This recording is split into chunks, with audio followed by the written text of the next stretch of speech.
And welcome back. Let's bring in our panel now. Jennifer Wagner, the former communications director for the Indiana Democrats.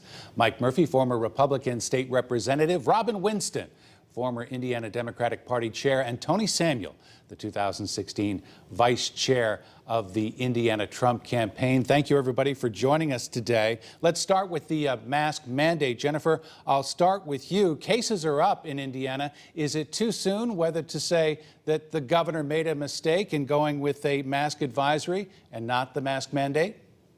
Well, I'm not sure it's a mistake. I said, last week, and I'll continue to say that I wish that he'd kept the mandate in place because I think, it does send a signal to people to do the right thing by science and mask up when they're close together. But, look, I'm sitting outside, socially distanced. I think people understand now the limitations of, the mask outside. So, I think, look, it'd be better if we had the mandate. Hopefully, Hoosiers will continue to do the right thing and the common sense thing and stay masked up so we can get those numbers back down. Well, Mike, is this really about local control at the end of the day? Counties having more control, cities having more control about what happens in their communities? Well, I think there's certainly an element of that. I mean, the governor has done a tremendous job of getting us to this point. The first state in the nation, for example, to open vaccinations up to 16-year-olds. I mean, nobody would have thought that was possible a year ago. And it's now time to let the county health department officials make those individual calls. Obviously, Marion County has been making some individual calls all along. I think the governor's done an outstanding job, and it's okay to let some local folks make decisions here toward the end, so to speak. Robin, 1 week in, is there anything that we've learned? Is it just really a matter of timing, whether or not the governor took action too soon? Because eventually mask mandates are going to be falling as we get more and more people vaccinated, correct? Correct, but governments are interdependent. State governments works with the federal government. Missing in this equation is the fact that the president has helped make sure over 150 million doses have been distributed across our country. That's one reason we ought to keep up everything possible to make sure that we use our masks to do the social distancing so that we can counter this pandemic and have a better year. Okay, Tony, I'll give you the last word on this topic. I mean, is this just a matter of personal responsibility and trusting Hoosiers to do the right thing? Yeah, you said it, Bob, and I said this last week as well, that Hoosiers are smart enough to know what's best for them, and they've been educated over this last year. It's all, nobody can say that they don't know what's going on and they don't believe that masks are important. And they should have the ability to make their own decisions after all of the information and everything we've seen and friends and loved ones either coming down with it or families being affected. I think the mask mandate has run its course and we can make our own decision. You can wear a mask for the rest of your life if you want to, but this thing has gone in waves up and down, whether we've been wearing masks or not. It's coming down, people are getting vaccinated, and it's time to end the mandate and let us make our own personal decisions. I very quickly want to touch upon the debate that's going on right now about how much power the governor should have in declaring public emergencies. Jennifer, I'll ask you, I mean, is this something that's just going to end up in the courts, and whether or not the constitutionality of it is really spelled out in the Indiana Constitution?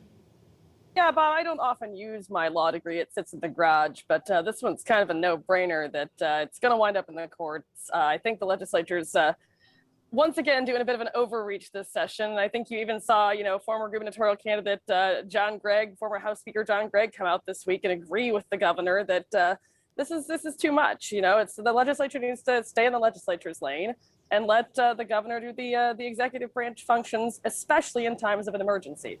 Mike, can I get some perspective from you? I mean, you have a Republican governor, the Republican-dominated legislature. This is very unusual to have this kind of a disagreement, isn't it?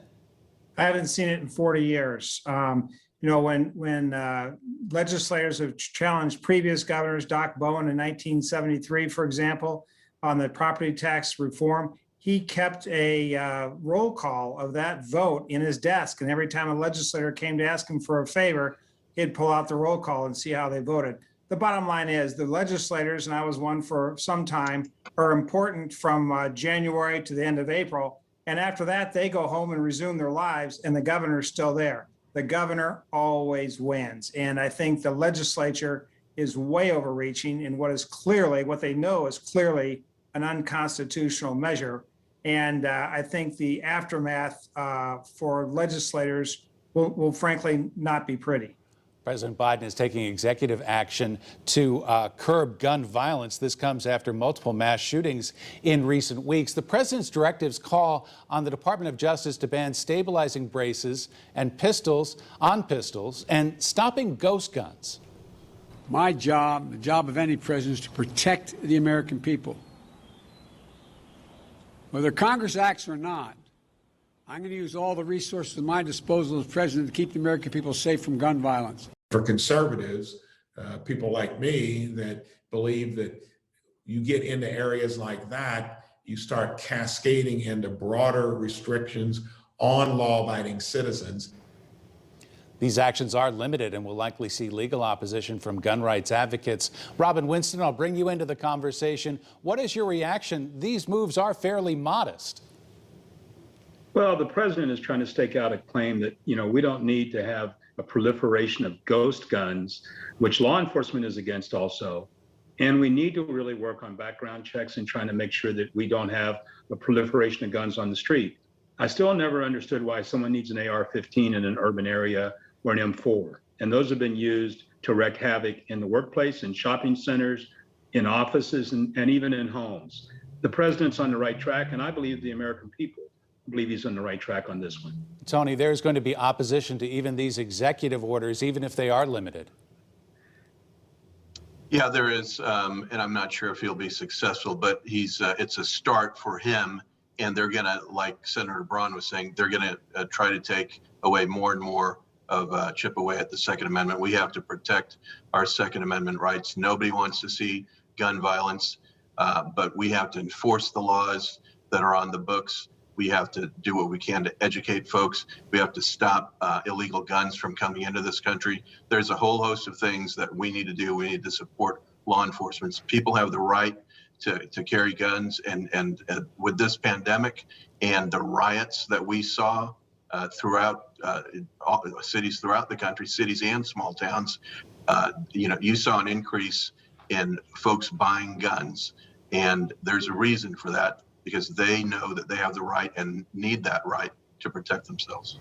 All right. Our thanks to our panel. We'll see you again for winners and losers later. Still ahead this Sunday on In Focus, Indianapolis closing the door on its March Madness hosting duties, what the NCAA is saying about the future of sports tournaments in the Circle City.